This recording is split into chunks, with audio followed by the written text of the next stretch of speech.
네, 말씀 잠언 23장의 1절부터 16절. 같이 똑같이 읽어 천천히 나갑시다.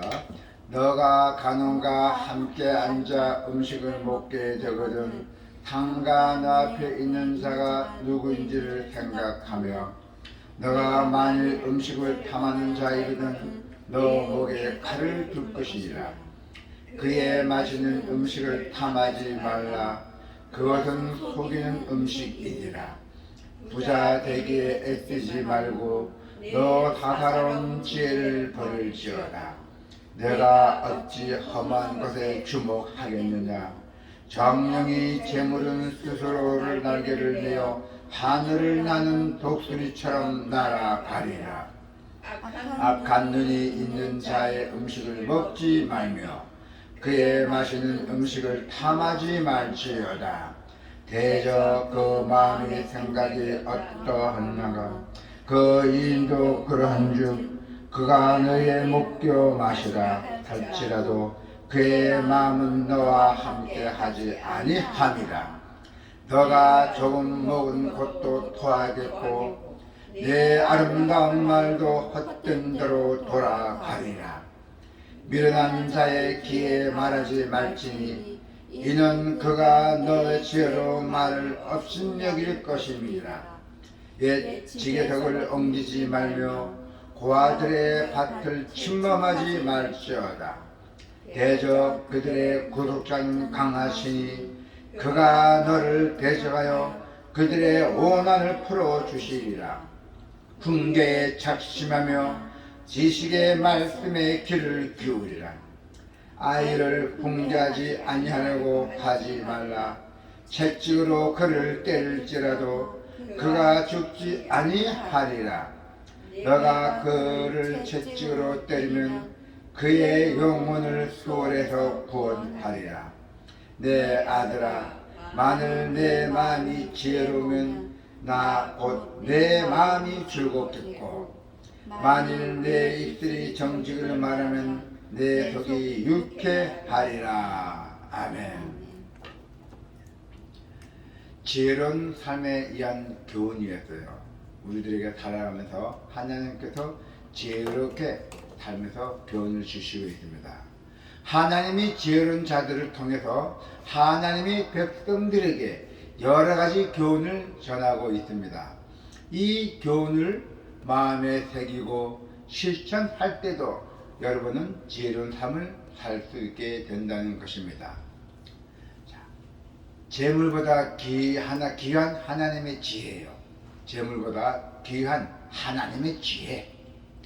오늘날 세상적인 관점에서 보면은 가장 중요하고 가치 있게 여기시는 것이 바로 돈이잖아요.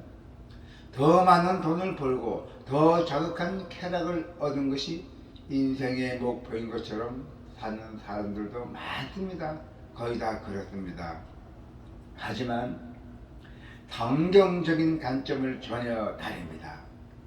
재물보다 세상의 그 어떤 것보다도 하나님의 지혜는 더 고귀한 가치를 지닌 것입니다. 여러분은 은과 금에 대한 집착보다 하나님의 그 지혜에 대한 사랑과 애착이 더 커야 한다는 것입니다. 사실 우리 인생에 참 지혜를 얻는 것이 많은 재물을 우리가 모으는 것보다도 더 시급하고 중요한 것이 있습니다. 자, 우리가 하나님의 지혜를 갖게 될 때 하나님의 그 뜻을 우리가 분별해서 그분의 뜻대로 살 수 있게 된다는 것입니다. 그래서 우리는 항상 늘 하나님의 지혜를 구하기를 여러분 잊지 마시기를 바랍니다. 악한 자를 멀리하는 지혜가 있어야 돼요. 우리 이 세상에 살아가면서. 그래야 우리가 모든 것이 잘 되고 또 이런 근심 걱정도 없게 되고 재물도 뺏기지 않습니다. 자, 악한 자를 멀리한 지혜. 오늘 본문은 항상 죄를 도모하고 불량한 마음으로 선한 의식을 실족시키려 하는 악인을 우리는 경계할 것을 교훈하고 있다는 것입니다. 네. 무엇보다도 그 지혜로운 자는 악인에게 유혹의 비밀조차 제공해서도 안 됩니다. 지금 나 자신이 마주보고 있는 사람, 그리고 또 만나는 사람들, 서로 만나는 사람들 신중해야 되며 또 점검도 해야 됩니다. 무조건 만난다고 무조건 폭포하는 게 아니라 다 점검해보자는 얘기죠. 지혜롭게 과연 내가 이 사람하고 살게 되는 건지, 나가 또 아니면 이 사람하고 멀리 해야 되는 건지, 그 사람 막 속마음을 우리가 알 수가 없잖아요. 그걸 우리가 지혜를 터득해야 돼요. 자, 그래서 이제 우리가 모든 것이 악인과 가까이 함으로써 우리가 그렇게 겪어야 될 후회와 탄식을 막기 위해서는 반드시 영적 분별력이 있어야 한다는 것이죠. 그리고 성령의 의미에서 우리가 성령에 반드시 하나님의 그 주신 성령의 인도에 따라서 우리는 민감해야 돼요. 이 세상에 살아가면서 세상 사는 게 쉬운 것이 아닙니다. 엄청나게 어렵습니다. 보면 쉬우니까 막 살아가지만은 실질적인 그게 아니에요. 세상 살기가 아주 힘듭니다. 자, 이제 그들이 밤에 속한 자들, 그들의 밤에 속한 자들이라면 빨리 그 관계를 청산하는 것이 좋습니다. 좋은 만남의 것은 반드시 복을 만납니다. 좋은 만남은 복을 따르고 악한 그 마음에 따르게 된다면은 악을 행하지 그렇지 못하는 그런 악한 현실이 생깁니다. 그러니 항상 어떤 사람 만남에 따라서 그 사람이 잘 되고 못 되고 한다는 것이 바로 거기에 있다는 것입니다.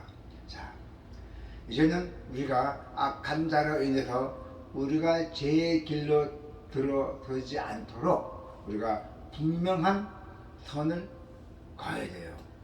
그리고 우리가 애초에 그들을 멀리하는 지혜를 우리가 따라야 한다는 것입니다. 반드시.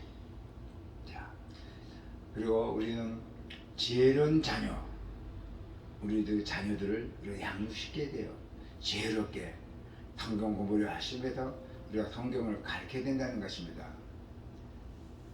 12절에 16절에 보면은, 자, 그래서 우리 지혜는, 부모는 자기 자신만 지혜로운 삶을 사는 것이 아니라 자녀도 하나님의 지혜를 소유하면서 살도록 가정에서 신앙 교육을 훈련시켜야 됩니다. 신앙 교육을 잘 지키고 또 그걸 인도해야 된다는 것이죠.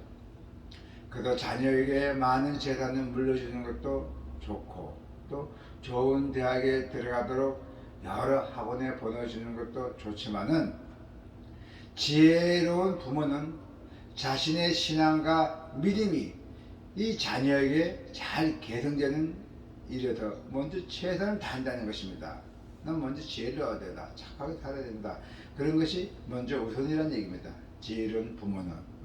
자, 자녀가 하나님을 경외하고 말씀을 사랑하여 세상이 줄 수 없는 지혜와 명철을 얻을 때 하나님이 기뻐하시고 또한 그들을 아름답게 사용하실 줄을 믿습니다. 하나님께서 아주 지혜로운 자에게 아름답게 사용하실 줄로 믿는다고 했습니다. 자녀가 지혜와 훈계를 멸시하는 미련한 자가 되지 않아야 됩니다. 자녀와 지혜, 나아가지. 그래서 하나님의 말씀을 즐겨 듣는 지혜로운 자가 돼서 어릴 때부터 영생을 키우고 하나님을 사랑하게 만들어야 돼요. 어릴 때부터. 그것이 우리 부모들의 역할입니다. 하나님은 영적인 문제를 비롯한 그 실제적인 삶의 모든 문제들에 있어서 우리가 지혜로운 판단을 해서 살기를 원하고 있습니다. 하나님께서. 그래서 하나님의 지혜로운 말씀을 우리는 자주 즐겨 듣기를 바랍니다. 자, 이제 정리하겠습니다. 재물을 모으는 것보다도 하나님의 지혜를 얻는 것이 더욱 중요합니다. 그리고 지혜로운 자는 애초에 악한 자를 가까이 하지 않는다라는 말씀이고요. 또 자녀가 하나님의 지혜를 갖도록 가정에서 같이 신앙 교육을 해야 한다는 것을 잊지 마시기를 바랍니다.